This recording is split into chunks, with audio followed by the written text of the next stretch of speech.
Olha, após ter sido aprovada na Câmara dos Deputados, a PEC dos precatórios agora segue para análise do Senado. A expectativa é de que o parecer seja votado na Comissão de Constituição e Justiça no próximo dia 24. Sobre esse e outros assuntos, a gente conversa agora, gentilmente nos atendendo, o senador pelo PP de Santa Catarina, Esperidião Amin. Tudo bem, senador? Mais uma vez, bem-vindo aqui à Jovem Pan, agora a TV Jovem Pan News. Como vai?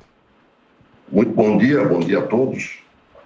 Tudo bem, senador? Estou às ordens, mas a respeito da PEC dos precatórios, a minha posição é favorável à sua aprovação. Sim, vai passar fácil no Senado? Passa fácil ou não? Olha, eu não posso dar uma opinião sobre o cenário completo, mas eu creio que vai ser aprovada. Não sei se haverá alguma modificação. Há vários senadores que estão sugerindo aperfeiçoamento e é possível que sejam apresentadas várias propostas complementares à PEC, mas eu creio que ela será aprovada e com razoável margem. Por quê? Porque há dois fatores que têm sido pouco debatidos. Além dos 2 anos de pandemia, praticamente, que nós agora queremos ver encerrada, o Brasil vai enfrentar no ano que vem grandes dificuldades orçamentárias por causa deste meteoro, ou deste acúmulo de compromissos com os precatórios. É um ponto fora da curva. E ponto fora da curva, você tem que dar um tratamento especial, como aconteceu com a pandemia. E nós conseguimos reduzir a previsão de tombo no nosso produto interno bruto e tivemos que fazer muitos gastos para apoiar municípios, estados e empresas. Então, o ponto fora da curva do ano que vem, além de ser a ressaca, as consequências da pandemia, que desorganizou o processo produtivo, haja visto o que está acontecendo aí, por exemplo, com a indústria automobilística, falta de supercondutor, falta de componentes, fertilizantes para a agricultura. O ponto fora da curva do ano que vem, mais grave é esse dos precatórios. Nós vamos ter uma despesa mais ou menos duplicada com isso, o que vai inviabilizar investimentos. Então, para uma situação excepcional, você tem que ter providências excepcionais. E isso já aconteceu desde a década de 90, que nós temos lidado com precatórios para ajudar estados, para ajudar municípios, com ampla discussão e concordância. Com a PEC que limita gastos, a União passa a ter o mesmo problema, mesmo tipo de problema. Tem que ter uma solução. E a solução que nós temos agora é esta. Se vai haver pequena modificação, isso é uma outra questão. E o outro aspecto é que, quanto ao auxílio emergencial, não há dúvida que ele é necessário, ou Bolsa Família, ou Auxílio Brasil. Foi necessário na pandemia, era necessário antes e será necessário no ano que vem. Não pode haver dúvida quanto a isso. Nós aprovamos por unanimidade aqui no Senado, anteontem, uma PEC que torna essa forma de apoio aos mais carentes definitiva como política pública. Vai ser apreciada pela Câmara ainda. Então, quanto a isso, não há consenso. E esses dois fatores vão prevalecer em face de paixões políticas, ano eleitoral. Eu acho que isso tudo faz parte do discurso, mas na hora de votar, eu acho que o Senado dará respaldo à PEC. Não tenho dúvida quanto a isso. Posso me enganar, mas acho que o espírito público e a compreensão da gravidade da nossa situação vai prevalecer. Vão prevalecer. O relator Fernando Bezerra já adiantou que deve haver dúvida entre os senadores com relação ao espaço fiscal aberto de 91,6 milhões, se esse valor seria adequado, justo ou excessivo. Como chegar a esse consenso? Bom, o conceito é o ponto fora da curva.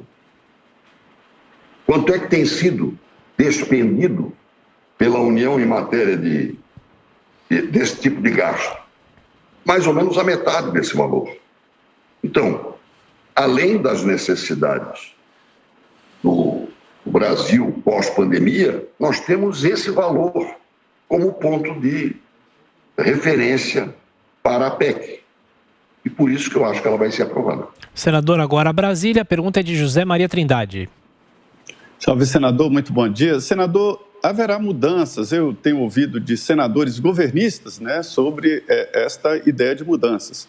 Mas no meio do caminho desta aprovação, tem um senador presidente da Comissão de Constituição e Justiça. O senhor vê perigo lá no Davi Alcolumbre em segurar essa emenda, senador? Olha, eu acho muito pouco provável que haja concordância que passe pela Comissão de Constituição e Justiça. Nós tivemos ontem quarta-feira, ontem mesmo, tivemos uma reunião da Comissão de Justiça que foi tão rápida que eu esqueci dela. Nós temos tantos processos empilhados antirregimentalmente, contrariando o regimento da casa, de maneira abusiva, que eu não acredito que haverá imprudência de fazê-la passar pela Comissão de Justiça. Se passar, vai complicar ou vai mostrar a gravidade da situação corrente, porque ela terá que ser tratada de maneira excepcional e injusta. Diogo? Senador, uma das críticas que se faz a essa PEC é que ela se propõe a permitir abrir espaço fiscal para fazer um auxílio maior. No entanto, essa questão não é sequer mencionada no texto da PEC. Isso pode ser modificado de alguma forma no Senado? Olha, eu não vejo essa carência, porque o detalhamento, o valor emergencial, a meu ver, não é matéria constitucional.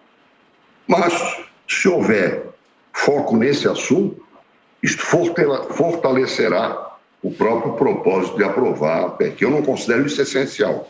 Mas, se for este o ponto, ele converge para aprovar a PEC. Cristina Grêmio.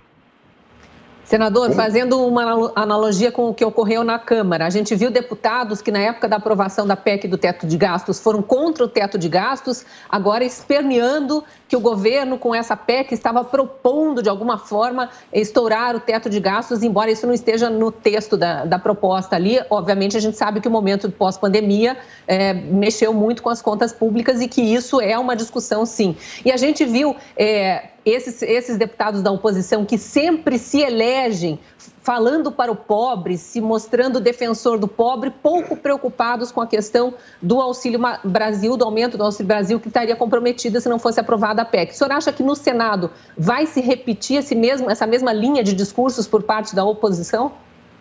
Eu acho que o discurso que houve na Câmara, a propósito dessa discrepância, defende tradicionalmente os pobres e acha que agora o auxílio é indevido por causa do ano eleitoral. Eu acho que isso vai se desvanecer, porque não tem consistência.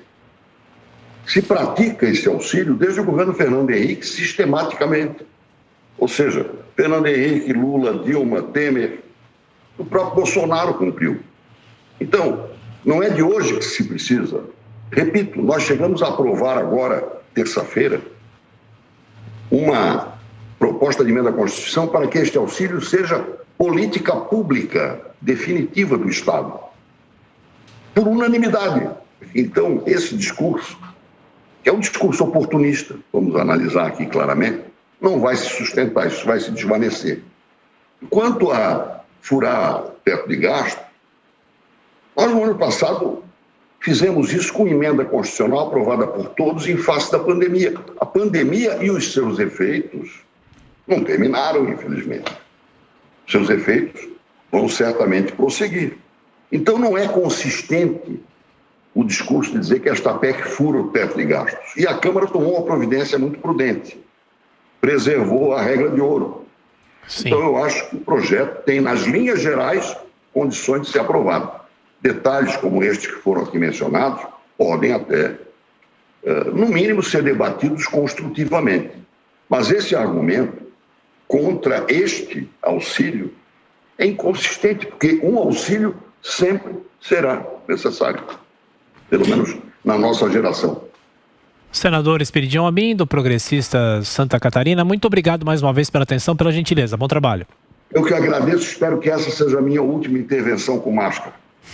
Ok, obrigado. A gente também. Obrigada, senador. Um bom dia para todos. Ótimo dia.